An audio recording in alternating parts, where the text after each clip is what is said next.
All right, and we are back here on the GSMC Baseball Podcast. And for the final segment of today's show, we are going to talk about the NL Wildcard race, go over the scores involving those teams from yesterday, and where everything currently stands at this point. So, like I said, I was on MLB Network last night. Well, not on it, but I was watching MLB Network last night because I did have the Yankees on. But once I knew the game was pretty much over and they weren't going to do anything, I turned it off. I'm like, let me go see what's going on with the other scores, see what MLB has. And usually when I watch them, like they'll flip through different games. But this time they had, like I said, they had like the quad box going. It was like it was red zone basically. And yeah, at certain points they put on the Blue Jays Yankees game, so I was forced to watch it. I changed the channel to get away from it, but yeah, so I got to see Alejandro Kirk hit a home run to make it like 6-1. They ended up losing. It ended up being 7-1, but yeah, it's just been a rough year, and hopefully this is the last one that they have for a while. But who knows? But let's get into more important things. So regarding the NL wildcard race, so I mean, it's crazy right now. It's mayhem because you have so many teams that are neck and neck with each other. You don't even know what it's going to end up being at the end of the year. So we'll go through the scores and then we'll talk about the standings. So the Cubs, they've had a rough stretch, 2-8 in their last 10. Back home at Ridley, get right game against the Pirates, and they came out with their hair on fire. They scored 2 runs in the bottom of the first, 2 in the bottom of the second, 1 in the bottom of the third, 1 in the bottom of the sixth. And then they end up scoring 8 runs in the bottom of the eighth. They end up winning 14-1 over the Pirates. And so we'll go through the scoring summary. So Dansby Swanson, he started off the game with a 2-run home run to put them up 2-0.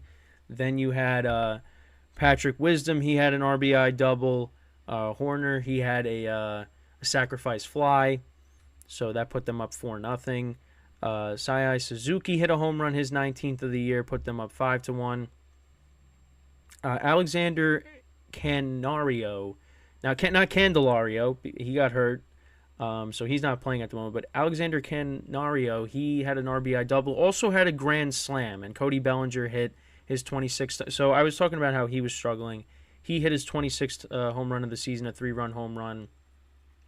And then Jared Young had an RBI triple. So that made it 14-1. Excuse me. So yeah, the Cubs, they had a performance that was much needed. But yeah, I think Canario, I think, is somebody that they literally just brought him up. And grand slam in his first game. Not a bad thing for your major league debut, and especially at Wrigley Field in a playoff race. It's huge, and so Cubs get a big win there. And the pitching did very well. Only gave up 1 run yesterday. So yeah, much needed win for the Cubs as they're trying to get themselves back on the right track. They're at 79 and 72 now on the season. So then some of the other games. So you had the Giants and the Diamondbacks playing each other. I talked about that briefly. Zach Gallen picked up his 16th win on the season, improving to 16-8 with a 3.6 ERA. But yeah, it got off to a rough start, as I talked about.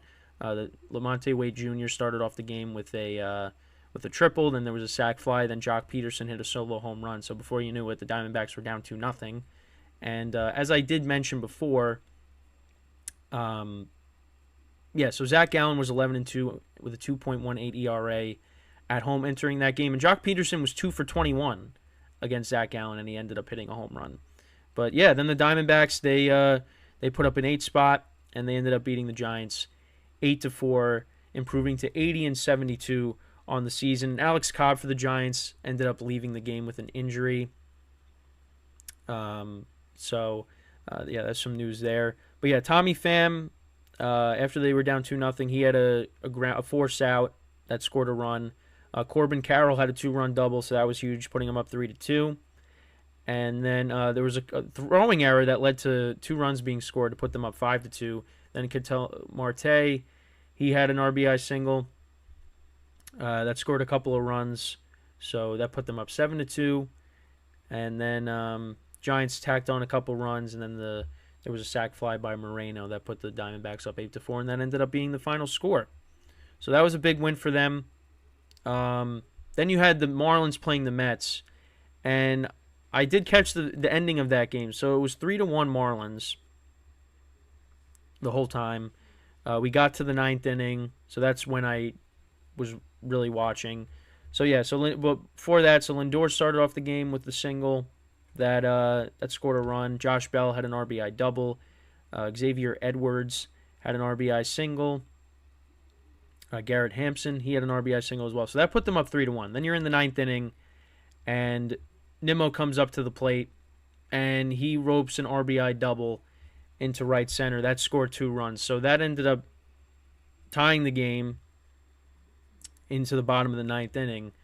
And then, so that wasn't good for the Marlins. But then you had Jake Berger come up with guys on base, and he laced an RBI single into center field, and that ended up being the game. Marlins win in walk-off fashion 4-3, and Jake Berger was the hero there. One of my favorite players in the league just because of his name, and yeah, like, since and he was good with the White Sox, and I think this was a good trade that the Marlins made.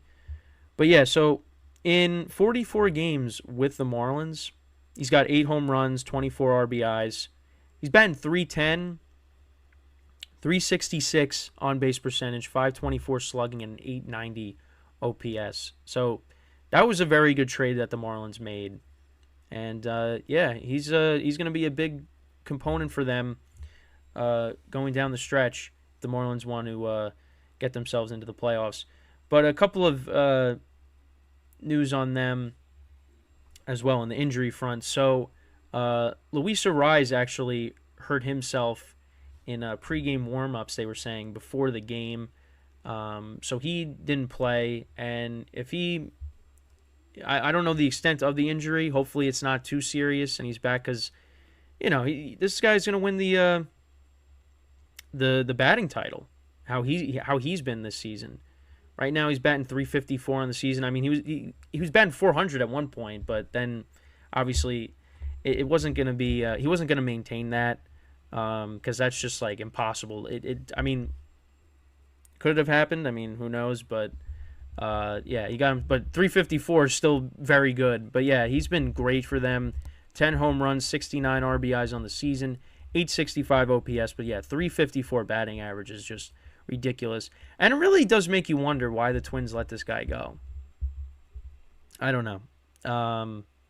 I mean, there's always a reason behind it. I don't know, but I don't know why. I feel like the Twins should have kept him because I think they could use him this year. I mean, I know they're going to win the division, but I mean, I feel like that's a player you shouldn't let go. But whatever. But yeah, that was a big win for the Marlins. So yeah, so Arraez is hurt. Also Alcantara, it's gonna be tough on. It's gonna be tough on if he comes back because he's dealing with an injury right now, a forearm injury, I believe. So we'll just have to wait on that. But big win for the Marlins. So now when you look at the wild card standings, so you got the Phillies at the top. They lost 9-3 to the Braves yesterday. You got the Diamondbacks at 80-72. You got the Cubs at 79-72. So right now, and the Diamondbacks have won 4 in a row. Cubs got a big win last night, as I said. Marlins are a half game back. Reds are 1 game back. The Giants are 3 games back. Got the Padres 5.5 games back. They still got a chance. But yeah, that's how it is right now in the National League, and it's gonna, again, like I talked about with the AL West, it's going to be a roller coaster. You have no idea who it's going to be. I mean, I said it was going to be the Reds and the Marlins, or the Marlins. Right now, the Diamondbacks, they hold that second spot. Cubs right now have the third, so they got to be careful, or they could find themselves on the outside looking in. And I thought that I really thought that they were a lock to get the second spot, but then they went 2-8 and they're in 10 games, and now they sit where they are right now. And you got all these teams. Giants are kind of their hopes are kind of slipping away right now. Now they're 3 games back, so I think that's kind of tough for them to come back from. But I think really you just have to look at the 4 teams: the Cubs, the Diamondbacks, Marlins, and Reds. Now, can the Giants right the ship and get themselves right back in it? It's possible, because it seems like something's always changing with this, So, but they got to turn it around soon, otherwise they're going to be eliminated. But they got 9 games until they're eliminated, so they got to win games, and they got to hope that teams ahead of them don't win, because that only makes that number go down lower. But yeah, it's crazy. But yeah, the last wild card spot, whoever gets it's not going to get to 90 wins, most likely. Because yeah, I mean, the Cubs aren't going to go undefeated the rest of the way. The Diamondbacks aren't. I mean, well, Marlins can't win 90 games. Reds have 74 losses. Giants have 75. And the Padres, actually, looking at them, they've won 6 in a row now. But the Padres, a lot of those 1-run games that they've lost, if they would have just flipped some of those, they'd be right there. Now, they still have a chance. It's a very slim chance, but I don't see it happening. But that's one of those teams that I'll have to touch upon, and go over, what went wrong and things like that. But yeah, that's the NL Wildcard race. And, we'll see what happens tonight as these teams continue their series. The Cubs, against the Pirates, they should, take that series. The Pirates, they got off to a hot start, but they haven't been a good team this year. Diamondbacks, I think they should take the series against the Giants. And then, the Reds and the Marlins. I mean, the Marlins are playing the Mets, so they should do well against them. Right now, you got Perez and Kodai Senga tonight, so that's going to be, there's going to be a tough matchup again for the Marlins. And then you have, Justin Steele's pitching tonight for the Cubs, so that's good. I think the Cubs should win. The Marlins, it's going to be tough with Senga on the mound. You got Logan Webb and for the Giants, and then you got Merrill Kelly going for the Diamondbacks, who's 11-7 on the season. And then the Twins and the Reds, they continue their series tonight. You got Ober against Green tonight. So the Reds need to win if they want to keep pace, with this wild card race. But yeah, that's pretty much it when it comes to the wild card race. We'll go into it more again tomorrow, recap the games, how the teams did.